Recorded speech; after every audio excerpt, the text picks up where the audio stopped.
बीडमध्ये पिस्तुलाचं थैमान. एकट्या बीडमध्ये 1222 अधिकृत शस्त्र परवाने आहेत, तर अनाधिकृत किती असतील? परभणीत 32 आणि अमरावती ग्रामीणमध्ये 243 शस्त्र परवाने आहेत.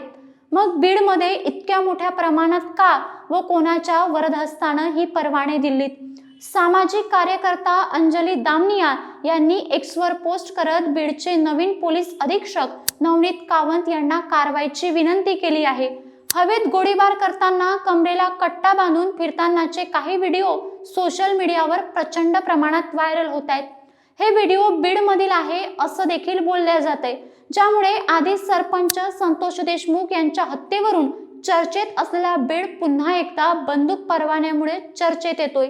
या पार्श्वभूमीवर बंदुकीसाठी परवाना कसा मिळतो, त्यासाठी नेमके काय निकष असतात, कोणाला बंदूक वापरण्याचा परवाना दिला जातो, महाराष्ट्रात कोणत्या जिल्ह्यात किती बंदूक परवाना धारक आहेत, बीडच्या या प्रकरणावर राज्याचे मुख्यमंत्री देवेंद्र फडणवीस यांनी काय बोलले आहेत, याबद्दलची संपूर्ण माहिती जाणून घेऊयात या व्हिडिओमध्ये. नमस्कार, मी वैष्णवी आणि तुम्ही बघत आहात काहीतरी विशेष.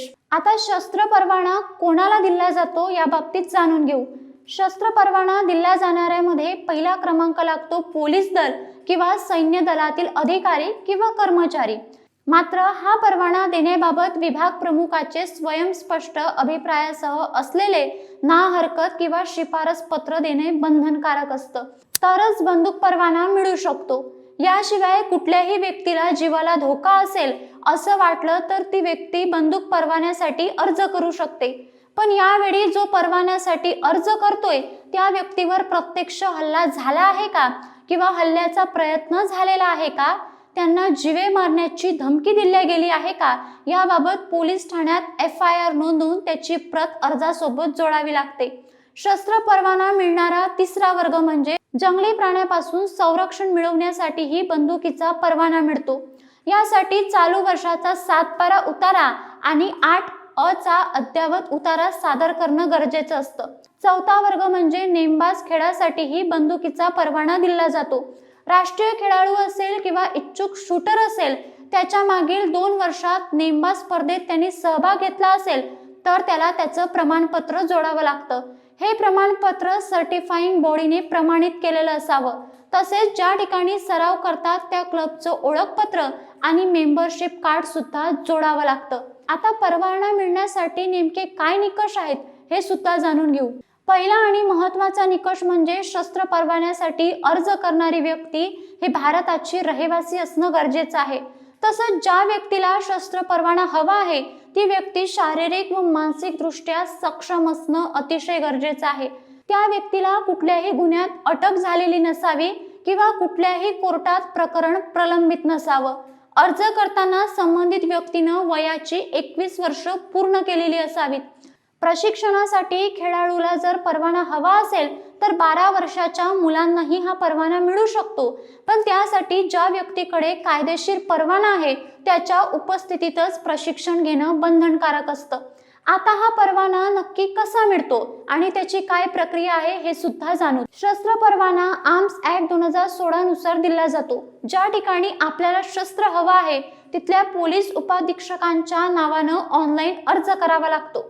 यासाठी शिधापत्रिकेची प्रत, निवडणूक ओळखपत्र, गेल्या 3 वर्षातील आयकर विवरणपत्र, राहतो त्या परिसरातील 2 प्रतिष्ठित नागरिकांकडून चारित्र्य प्रमाणपत्र, शारीरिक सक्षमता प्रमाणपत्र, शैक्षणिक पात्रतेसंबंधीचा पुरावा, वयाचा पुरावा, सुरक्षिततेसाठी आणि खेळासाठी शस्त्राची गरज असल्याचं समर्थन पत्र इत्यादी अनेक कागदपत्र शस्त्र परवान्याच्या अर्जासोबत जोडावे लागतात.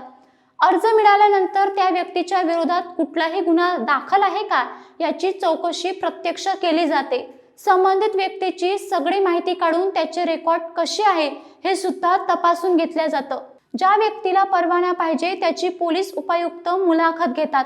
त्यानंतर पोलीस उपायुक्त तो अहवाल NRB ला आणि गुन्हे शाखेला पाठवतात. सगळ्या अटीची पूर्तता झाल्यानंतर पोलीस उपायुक्त किंवा पोलीस अधीक्षक शस्त्राचा परवाना देऊ शकतात. आता संपूर्ण भारताचा अभ्यास करत असताना कोणत्या राज्यात किती शस्त्र परवाने आहेत हे देखील समजून घेऊ. केंद्रीय गृह मंत्रालयानं 2018 मध्ये जारी केलेल्या आकडेवारीनुसार भारतात एकूण 35,87,016 लोकांकडे शस्त्राचा परवाना आहे. या आकडेवारीत सगळ्यात जास्त आघाडीवर उत्तर प्रदेश असून तिथं 12,88,459 लोकांकडे शस्त्र परवाना आहे. त्याखालोखाल पंजाब, मध्य प्रदेश आणि हरियाणाचा देखील क्रमांक लागतो. महाराष्ट्रात 93,520 लोकांकडे शस्त्राचा परवाना आहे, तर बिहारचा नंबर सगळ्यात शेवटचा आहे. बिहारमध्ये 81,516 लोकांकडे शस्त्राचा परवाना आहे.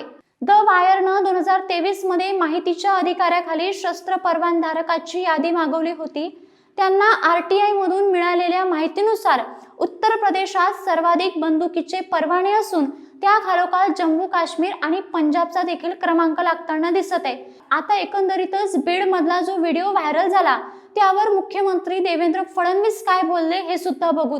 बीडमध्ये इतके शस्त्र परवानाधारक कसे आहे असा प्रश्न अंजली दामी यांनी उपस्थित केला. त्यानंतर मुख्यमंत्र्यांना देखील एका पत्रकाराने हा प्रश्न विचारला. त्यावर बोलताना ते असं म्हणाले की हे परवाने काही आता दिलेले नाहीत. वर्षानुवर्षापासून लोकांनी ते परवाने घेतले आहेत. ते योग्य प्रकारे दिले गेले की नाही या संदर्भात तक्रार आली तर आम्ही याचा नक्कीच विचार करू. अलीकडच्या काळात कमरेला देशी कट्टा लावून फिरतानाची रील्स, बंदूक घेऊन हवेत गोळीबार करतानाची रील्स देखील समोर येत आहेत. आता परवाना असलेल्या शस्त्राचं असं व्हिडिओतून किंवा कोणत्याही पद्धतीनं जाहीर प्रदर्शन करता येतं का आणि हे असले प्रकार का वाढत आहे यावर बोलताना राज्य गुप्तचर विभागाचे माजी अतिरिक्त पोलीस आयुक्त शिरीष इनामदार असं म्हणाले की गुन्हेगारी प्रवृत्तीचं गौरवीकरण करण्याची प्रवृत्ती सध्या वाढत चालली आहे. त्यामुळे हे प्रकार सातत्यानं वाढत आहे. BBC मराठी सोबत बोलताना ते म्हणाले की परवाना मिळालेल्या शस्त्राचं असं जाहीर प्रदर्शन करणं खरं तर कायद्यानं गुन्हा आहे, पण कारवाई होत नाही म्हणून अशी गुंड आणि हिंसक प्रवृत्ती वाढल्याचं दिसून येतं. स्वसुरक्षेसाठी बंदुकीचा परवाना मिळाला असेल, त्याची कागदोपत्री नोंद असेल तरी त्या व्यक्तीच्या जीवाला खरोखर धोका आहे का याची सुद्धा शहानिशा व्हायला पाहिजे. ज्याचा वशिला असेल त्याला परवाना मिळतो. बंदूक शस्त्र ही प्रदर्शन करण्याची सत्य वस्तू झाली आहे. खोट्या प्रतिष्ठेचं ते प्रतीक बनलं आहे. बंदूक दाखवणं म्हणजे प्रतिष्ठा असणं, रुबाब असणं हा शुद्ध अडाणीपणा आहे.